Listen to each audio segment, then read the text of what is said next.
이와 같이 중요한 원자단의 종류를 사실 살펴봤습니다.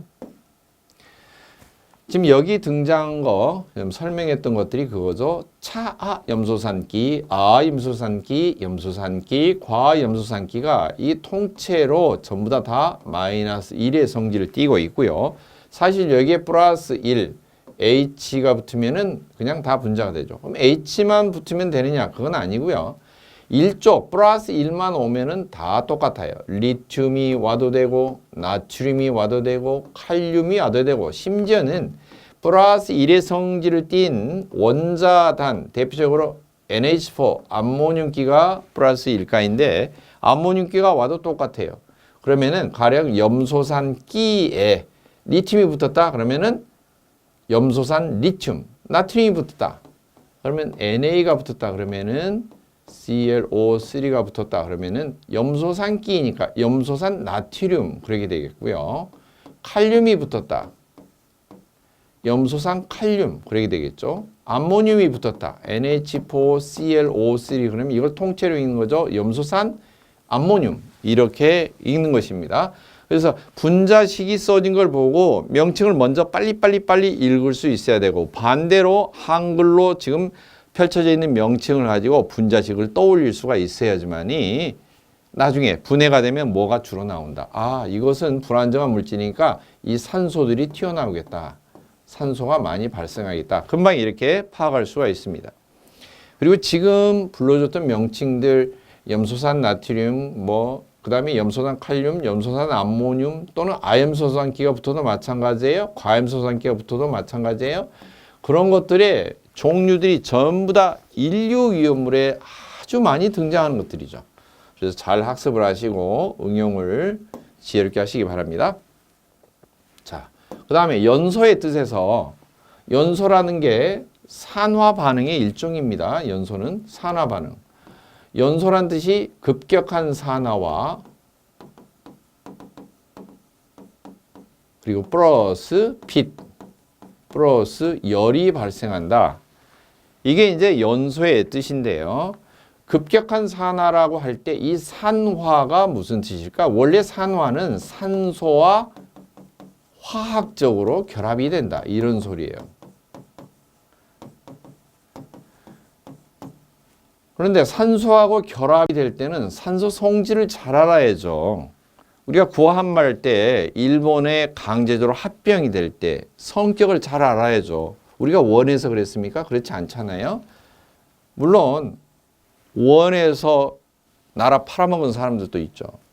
그런데 이 산소하고 결합을 할 때는 어쩌냐. 산소의 성질이 불소 다음에 우주에서 그래도 서열 2위이고요. 불소는 거의 화물 형태로 존재합니다. 단독적으로 이렇게 아주 강력하게 불소 가스도 물론 있지만은 그래서 실질적으로는 이제 좀 자꾸 비율을 조폭조폭해서 그러는데 그 세계에서는 행동대장 두 번째 서열 2위가 주로 설치고 다니는데요. 이 산소가 설치고 다니면서 화학적으로 결합을 할 때는 모두 전자를 빼앗습니다. 그래서 산소와 결합이 된다, 산소와 합해진다라는 거 하는 것은 내가 가지고 있는 최외각 전자를 털린다라는 의미예요. 한마디로 산소와 화합된다는 말은 전자를 어떤다? 잃는 것이다. 이게 가장 기본적이고요. 그 다음에 탄소, 수소가 위주로 결합된 이런 물질들. 이것을 탄화, 수소 화합물 또는 우리가 현장에서도 가정에서도 그러죠. 탄소, 수소 화합물을 줄여서 탄수화물. 이게 두 개 글자 빼서 탄수화물 이렇게 이야기하잖아요. 탄소와 수소가 화합된 물질입니다. 탄화수소물 또는 탄화수소 이렇게 부르는데 유기물질입니다. 생명체에서 만들어지는 식물의 이파리에서 광합성 작용으로 만들어지거나 동물의 간에서 분해가 되면서 합성이 될 수 있는 탄소, 수소가 주 재료가 되는 물질들. 그런데에서는 수소를 잃어버리는 거, 수소를 떼어내는 거. 수소가 전자 하나씩 갖고 있기 때문에 그 수소 자체를 하나씩 떼어내는 거. 그것을 산화 반응이다. 그렇게 이야기를 합니다. 또 전자를 잃는다는 의미는 뭘까? 자기보다도 센 것을 만났을 때, 핵의 힘이 센 것을 만났을 때 그 원소한테 두드러 맞고 최외곽 전자를 뺏긴다는 거죠. 자신보다도 전기 음성도가 센 원소를 만나면 산화가 됩니다. 이 산화수가 증가한다는 말은 원자가가 증가하는 거예요. 자, 그래서 산소와 결합이 되면은 전자를 뺏긴다. 그러면 산화제라는 뭘까? 바로 이처럼 산소처럼 다른 물질을 산화시키는 것, 다른 물질에 있는 전자를, 최외곽 전자를 빼앗아가는 것들, 그런 것들을 산화제라고 부르는데, 뺏어놓고도 뭐라고 하냐면은 돌려받았다고 이야기해요. 돌려받았다는 것을 용어가 환원, 이렇게 이야기하죠. 자기는 뺏어먹는데, 즉 저는 원래 성정이 착합니다. 그러나 비유를 한번 해봅시다. 제가 옆에 약한 것들이 있어요. 가면은 그 약한 입장에서는 저를 볼 때 뭐예요? 자기를 두드러 패는 조폭 같은 사람이 왔으니까 점령군, 산화제로 부르는 거예요. 그러나 거기 가서 전자를 빼앗은 나는 뭐라고 하냐면 내 거 돌려받았다. 원래 전자가 내 거였는데 내가 돌려받았다. 뺏어놓고도 그렇게 이야기를 하는 거예요. 자기 스스로 환원이 됐다. 그렇게 이야기를 합니다. 그러나 뺏기는 입장으로 볼 때는 뺏겼다. 그렇게 하죠. 산화됐다. 그렇게 이야기를 합니다. 자, 이것도 설명한 적 있죠? 초등학생들 골목길에서 조금 자기보다 몇 학년 높은 좀 껄렁껄렁한 이런 저기를 만났다. 그러면은 예전에는 그래요. 지금도 물론 그러면 안 되지만 이리 와봐. 가진 거 있어? 돈 좀 빌려줘봐. 처음에 이해할 땐 돈 좀 빌려줘봐. 그렇게 이야기하죠. 가진 것도 없어요. 그러면 뭐예요? 너 뒤져서 돈 나오면 너 가진 거 없다고 그랬는데 뒤져서 나오면 100원에 한 대씩, 요즘엔 1000원에 한 대씩. 그러면 돈 뺏기고 돈 뺏긴 만큼 또 돈 나왔으니까 네 거 아닌데 왜 가지고 다녀? 네 거 아니지. 너 어디서 훔쳤어? 그래서 또 튀입 잡아서 두드러 맞죠. 그리고 주변에 어른이 지나갈 때 이런 뭐 없을 것들이 어디가 있나? 어려서부터 뭐가 되려고 그렇게 남의 거 삥 뜯고 이래. 그러면은 아니에요. 얘 것은 돈 없다고 그랬어요. 얘한테 물어보세요. 얘한테 내가 물어봤는데 돈이 없다고 그랬어요. 얘는 돈 하나도 없는데 지금 제 것 돌려받는 거예요. 뺏어놓고도 환원됐다. 그렇게 이야기를 합니다. 이런 산화제가 주로 어떤 것들이 있냐면은 비금속 원소로 이루어진 물질입니다. 금속이 아닌 것들이에요. 금속이 아닌 것들. 금속이 아닌 것을 비금속이라고 그러는데요. 두 번째. 그 다음에 과량, 많은 양의 산소를 포함하고 있는 물질들입니다. 주로 이제 그런 것을 산화성 물질이라고도 하고요. 그 다음에 인류위험물, 육류위험물이 위험물 종류에는 구분이 되어 있는데 이것도 이제 강한 산성 물질인데 인류는 고체 상태이고 육류는 액체 상태로 상온에서 존재하는 것들인데요. 강력한 산화력을 지닌 것들입니다. 자, 그 다음에 그러면 이제 산화의 반대는 뭐가 될까? 환원이라고 그랬죠. 환원. 오히려 뺏어먹는 이쪽은 돌려받았다. 그렇게 이야기한다고 그랬죠. 그러면 환원의 정확한 뜻은 뭘까? 전자를 얻는 거예요. 전자를 얻는 거.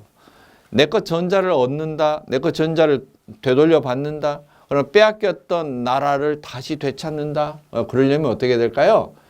우리 집에 머무르고 있는 조폭 같은 산소를 떼어내야 돼요. 밖으로 쫓아내야 됩니다. 결합된 산소를 떼어내는 것, 분리해내는 것이고요.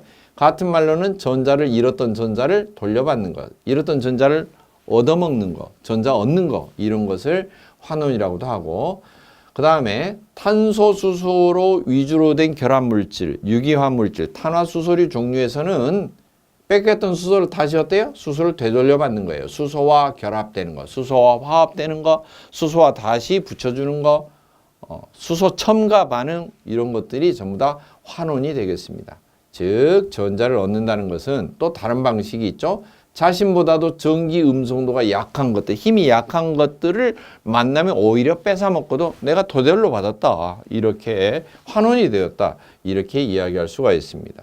그 다음에 산화와 반대로 산화수가 감소하는 것, 이런 것도 환원이 되었다. 이렇게 이해를 하고요.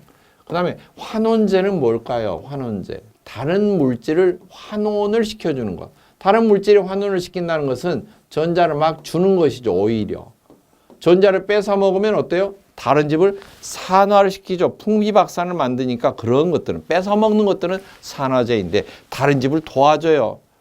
불쌍하고 헐벗고 굶주리고 전자를 뺏겨서 그냥 먹을 것도 없는 그런 물질에다 대고 전자를 오히려 내줘요. 그런 것들이 뭐냐? 환원제입니다. 그러면은 환원제는 전자를 잘 내놓는 물질이 되겠죠? 그게 금속 원소가 대부분이고요. 전자를 잘 주는 정도, 잘 뺏기는 정도, 잘 주는 정도를 자기가 전자를 주면은 자기 속에 핵 속에는 양성자 짝이 없게 되는데, 즉 스스로 양이온이 되려는 경향이 매우 강하죠. 그런 것들은 내가 가진 전자를 오히려 제공을 해줌으로써 스스로 플러스가 되는 거죠. 양성자가 짝이 없는 상태가 되죠. 양이온화 경향, 양자 떼고 그냥 이온화 경향 그렇게 부른다고 그랬어요. 가령 우리가 음수 양수 숫자 있으면 그냥 2만 적어도 플러스인 것은 알죠. 굳이 플러스 기호 안 붙여도. 양이온화 경향, 이게 뭐가 있어요? 칼카나 마하라 천리 주납 수구 수흠 백금 이렇게 외웠었죠. 칼카나 마 칼륨 칼슘 나트륨 마그네슘 전부 다 뭐죠? 이게 전부 다 알루미늄 아연 철 니켈 이런 종류. 지난 편에 전기음성도와 이온화 경향 강의했던 부분을 참조하시면 됩니다. 전부 다 금속 종류죠. 금속 원소로 이루어진 것들. 이런 것들은 좀 심하면 어떻게 되냐면은 그냥 정상적으로 한두 개씩 내놓는 정도가 아니라 내가 가지고 있는 전자를 통째로 막 다 방출을 하면서, 통째로 방출하는 것은 스스로 산화가 되면서 장렬히 죽음을 택해요. 거의 배를 가르고 할복자살을 해요. 자해공갈단 수준으로. 그러면 어떻게 돼요? 칼카나 그러면은 소열이 1, 2, 3 등 하면 학교에서도 등수 쳐주죠. 이런 것들은 자해공갈단. 공기 중에 그냥 나와도 공기 중에 산소한테 막 전자 주면서 스스로 막 염장 지르듯이 불을 질러가지고 스스로 타버리는 자연 발화성 물질. 이건 삼류 위험물에 속하고요. 뒤쪽에 있는 것들은 대부분 또 뭐냐? 전자를 그나마 잘 뺏기는 것들. 삼류보다 조금 덜하지만 그래도 잘 타는 것들. 이류 위험물에 속하고요. 앞쪽에 있는 것은 자연 발화성. 공기 중에서도 산소한테 전자를 내놓고 이처럼 장렬하게 산화하는, 장렬하게 연소하는 그런 자연 발화성 물질, 삼류 위험물에 속한다. 이 환원제들은 스스로 산화되면서, 즉 스스로 전자를 막 내어놓으면서 연소성이 강한 물질이 되고요. 가연 물질이고요. 대부분. 그리고 이류, 삼류 그렇게 돼 있고요. 또 전자를 막 삼류처럼 금속처럼 내어놓지는 않지만 산소가 와서 두드러 패면은 그냥 힘없이 무너지고 전자 뺏기는 것들, 사류인데요. 사류는 기름 종류라고 그랬죠. 기름 종류, 즉 탄소, 수소로 위주로 된 결합된 물질인데 수소가 잘 털리고 탄소도 결국에는 산소한테 두드러 맞고 장렬히 산화되죠. 수소가 타고 탄소가 타서 수소가 타면 물이 되고 탄소가 타면 이산화탄소가 되는데요. 그런 종류가 다 사류이고요. 이런 것들이 다 가연성 물질, 환원제로 포함이 되어 있습니다. 이 중에서 삼류가 가장 위험합니다. 스스로 연소되는 자연 발화의 성질이 있다. 이거예요. 자, 그러면은 산화와 환원의 뜻을 이야기했는데 이제 그 다음에 나오는 이야기가 뭐냐? 염이라고 하는 이야기예요. 염. 위험물에서는 무슨 염 종류가 많이 나옵니다. 염은 소금입니다. 소금. 이것은 영어로 salt라고 합니다. salt. 고대 로마 시대에서는 노예라든지 또는 병사들의 월급을 salt로 소금으로 지급할 때 있었다고 그래요. 그러면 salt에서 나와서 셀러리 월급이 된 건데요. 소금은 어떤 형태일까? 소금의 종류를 알려면, 소금의 구조를 알려면은 산이라고 하는 것과 염기는 여기 나오는 염과 여기 나오는 염기는 뜻이 달라요. 화학을 공부할 때 좀 혼동이 많이 되는데요. 여러분이 구분하려면 염기 중에서도 강한 염기를 특별히 알칼리라고 하는데 혼동이 안 되려면 차라리 산과 알칼리다. 이렇게 구분을 해서 공부를 하시고 산과 알칼리가 만나면은 소금이 만들어진다. 그리고 반드시 물이 만들어진다. 이 구조를 먼저 떠올리셔야 됩니다. 산과 알칼리가 만나면은 소금이 만들어지고 물이 만들어진다. 비유를 한다면은 자살을 하려는 사람이 염산을 한 그릇 먹었어요. 한 그릇 먹는다 해서 바로 사망하지는 않죠. 근데 성질이 급해서 진짜 확실하게 죽으려고 두 번째 알칼리 대표적인 것이 양잿물인데 양잿물 한 그릇을 또 먹었어요. 물론 시차를 두고 따로따로 먹었죠. 이미 망갈 대로 망가진 몸에 양잿물을 또 먹었어요. 그러면 안 됩니다. 큰일 납니다. 자, 그러면 어떻게 될까? 두 번 죽는 거죠. 확실히 두 번 죽는 건데 진짜 성격이 급한 사람은 뭐냐? 그럴 바에는 산하고 염산하고 알칼리 양잿물을 한 그릇 한 그릇씩 섞어서 두 그릇을 통째로 먹어. 그러면 더 빨리 죽지 않냐? 그거 아니죠. 그렇게 섞어버리면 어떻게 되느냐? 진짜 맹물이 만들어지고 소금이 만들어져요. 한마디로 그냥 소금물이죠. 염산 따로 양잿물 따로일 때는 치명적이지만 염산하고 양잿물을 1:1 비율로 섞어서 혼합을 해서 반응을 시켜버리면 그냥 맨 소금물이 돼요. 소금물 들이키는 거하고 똑같이 되죠. 이런 것을 중화반응이라고 하고요. 중성이 되는 반응이죠. 그럼 제가 용어를 이야기했죠. 산하고 알칼리 용어가 나왔는데 방금 튀어나온 용어가 중성이에요. 중성. 그렇죠? 그래서 이런 용어들은 과연 어떤 뜻을 품고 있을까? 자세히 알아봐야 되겠죠? 자, 그러면 산과 알칼리는 어떻게 정의를 할까?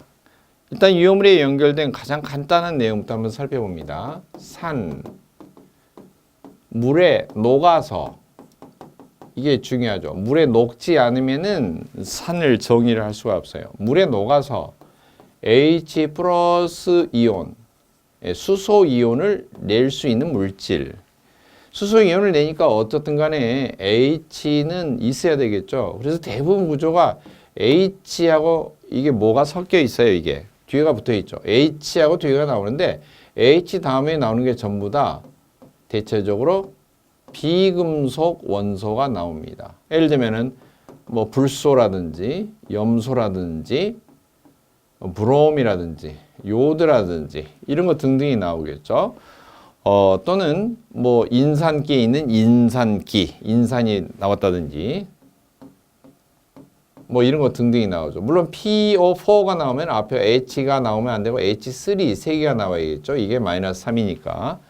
그 다음에 인산 다음에 또 황산기가 나왔다든지 뭐 또는 질산이 나왔다든지 질산 NO3는 마이너스 1이니까 H 하나만 오면 되겠죠.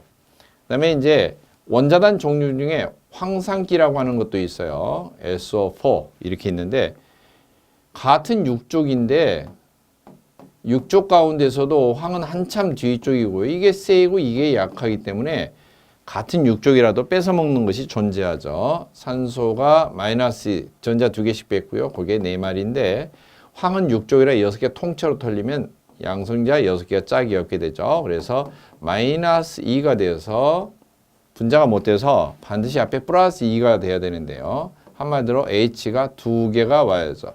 이러면은 황산 그렇게 말합니다. 자, 그럼 이것도 수소가 1개든지 2개든지 3개든지 간에 반드시 뒤쪽에 뭐가 오느냐?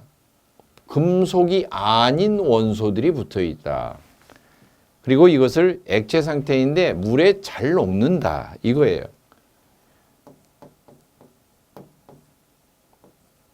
H2CO3 이것도 마찬가지입니다. H2CO3도 이 탄산이죠. 탄산도 똑같습니다.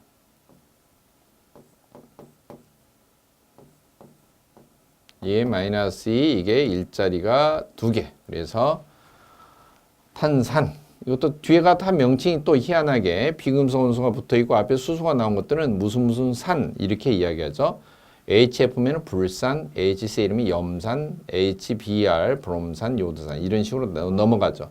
그 다음에 인산, 질산, 황산, 단산 이렇게 다 산이라고 하고요. 물에 녹으면은 수소 이온들이 다 나와요. 이게 풀어지죠.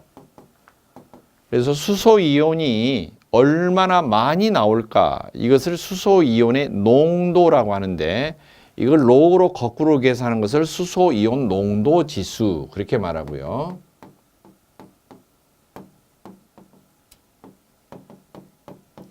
영어로는 pH, 독일어로는 pH 그렇게 읽고요.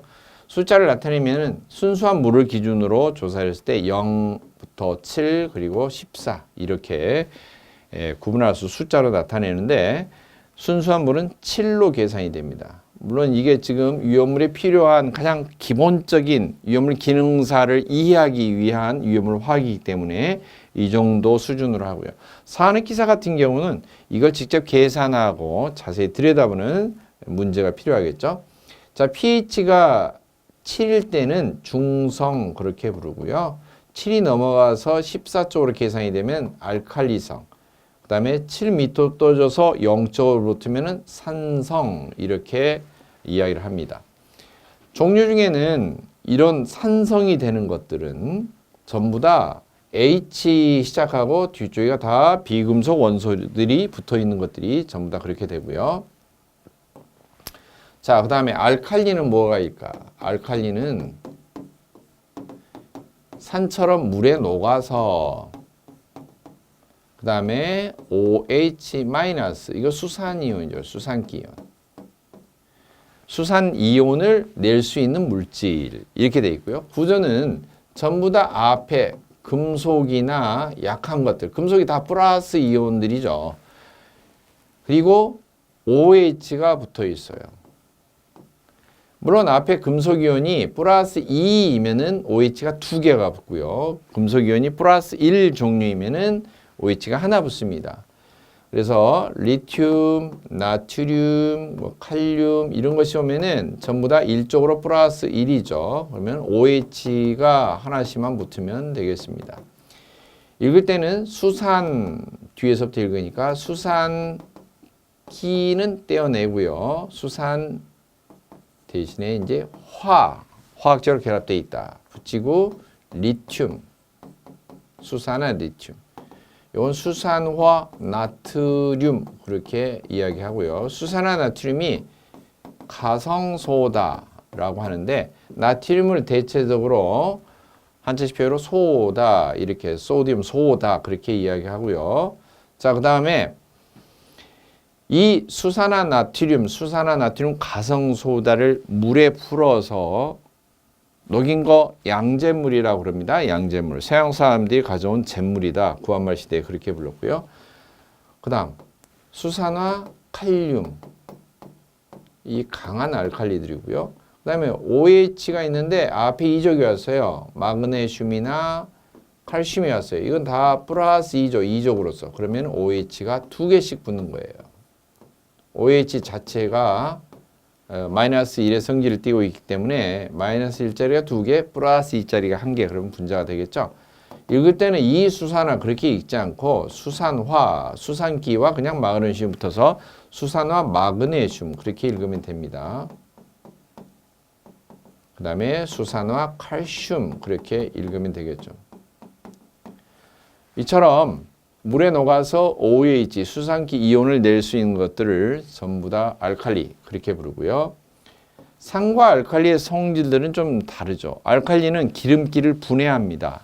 기름기 있는 성질들을 탄화수소의 종류들을 잘게 분자 상태로 뭉쳐있는 것들을 떼어냅니다. 그래서 기름때가 묻은 옷 같은 거 빨래할 때 알칼리 세제로 빨래를 하죠. 그 다음에 산 같은 경우는 금속 같은 걸 녹여요. 그리고 수소를 발생시킬 수가 있습니다. 염산에 쇠 같은 거 넣으면은 녹죠. 금속을 녹인다는 거죠. 산이 그런 성질을 지니고 있습니다. 자, 그런데 산과 알칼리가 결합이 되면 어떻게 될까? 산이 대표적으로 HCl이 있다고 치고요. 알칼리가 대표적으로 양잿물 NaOH가 있다고 쳐보죠. 이게 결합이 됐어요. 염산인데 이게 이 하나, 둘, 셋, 네 개 중에서 이제 OH는 원자 단위이기 때문에 뭉쳐 다니겠죠. 이게 네 가지 중에서 가장 서열이 센 게 뭘까? 그러면은 아니 산소가 들어있는 게 세지 않을까? 그렇지 않고요. 산소 옆에 이 당나라 군대 같은 H가 붙어 있어요. 그래서 수산기는 산소 단독적으로 행동을 움직여 다닐 때보다는 약한 것이 옆에 떨거이처럼 자기 새끼처럼 붙어 있기 때문에 힘이 염소보다 약해집니다. 그래서 염소가 가장 세고요. 그 다음에 이 네 개 중에서 가장 약한 것은 그래도 나트륨이 가장 약하다. 이게 가장 센, 다음 센, 가장 약한, 그리고 이것은 그냥 약한. 자, 그러면은 자연 상태에서는 어떻게 되느냐? 가장 세다는 것은 전자를 뺏어 먹는 성질이 가장 강하다는 것인데 이왕 뺏어 먹을 거면은 가장 뺏기 좋은 데 가서 수월한 데 가서 뺏죠. 그래서 이게 두 개가 달라붙고요. 그 다음에 나머지끼리 달라붙는데 계산을 하면 이렇게 되겠죠. 반응. 자, NA하고 CA라고 붙었어요. 쓸 때는 분자가 약센 그렇게 쓴다고 그랬죠. 나트륨이 약해서 Na, 센, 염소 이렇게 붙고요. 이게 읽으면 염소와 화합된 나트륨, 소자 띄고요. 염화 나트륨 그렇게 읽죠. 우리가 먹는 소금이라는 걸 알 수가 있죠. 소금입니다. 우리가 식생활에서 먹는 소금, 염화 나트륨 이게 소금이죠. 그리고 플러스 약한 것끼리 보면 H와 OH가 붙죠. H와 OH가 붙으면 뭐 어떻게 돼요? H가 두 개니까 H2 그리고 O가 되죠. 이건 H2O가 물이죠. 물. 산과 알칼리가 반응했더니 소금이 만들어지고 플러스 물이 됩니다. 이 소금을 한 글자로 염 그렇게 말하고요. 소금의 구조를 자세히 살펴볼 필요가 있는데 소금 구조는 반드시 플러스 이온이 오고요. 뒤에가 뭐요? 마이너스 이온이 오는데 앞에가 대체적으로 금속 이온이 붙고요. 뒤쪽이 대체적으로 비금속 이온이 붙어요. 그래서 소금을 정의할 때는 그렇게 이야기합니다. 산에 결합되어 있던 비금속 원소가 알칼리에 붙어 있던 금속 원소와 결합한 물질 이렇게 구분을 할 수도 있죠. 네. 출발점이 산에 붙어 있던 비금속, 즉 산에 붙어 있던 것이 산이 왜 강력한 산화력을 가지느냐, 금속 같은 걸 막 녹여버리느냐, 금속을 왜 녹슬게 하고 녹여버리느냐. 산에 붙어 있던 이 조폭 같은 물질들 때문에, 조폭 같은 원소 때문에 그러죠. 가장 산화력이 강한 센 것들이 있기 때문에 이게 산화력이 강한 것입니다. 그런 것들이 전자 쪽이 좋아하는 것들을 만나요. 어디? 금속 쪽이가 많이 몰려 있죠. 이런 것들을 만나면은 그냥 얌전히 소금 형태가 됩니다. 이 소금 형태.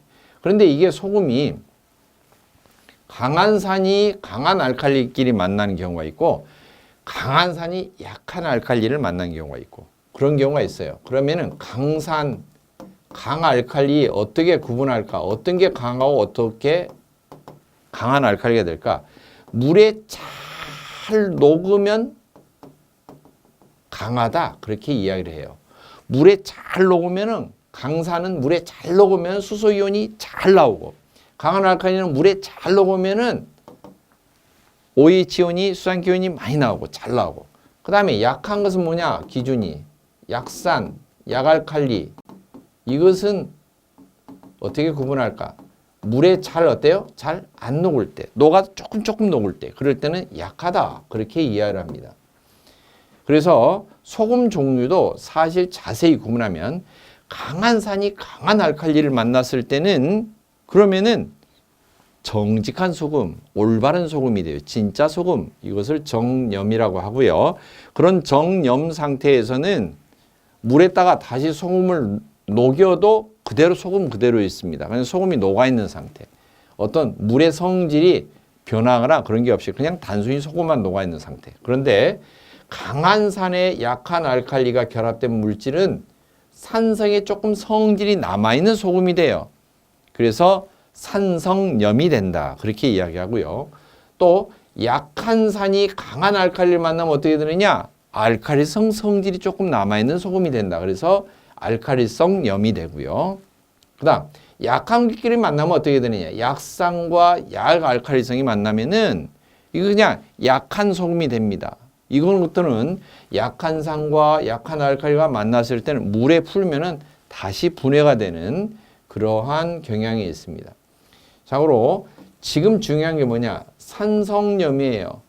강한 산이 아주 강력한 산이 결합이 되어서 소금을 만든 경우 이런 경우는 강산성을 띠는 소금, 강산성염, 강산성 소금 그런 것들은 분해가 되거나 녹거나 열받거나 뭐 이렇게 변화가 되면은 본래 강력한 산의 성질, 강력한 산화력을 지닌 그런 성질을 부립니다.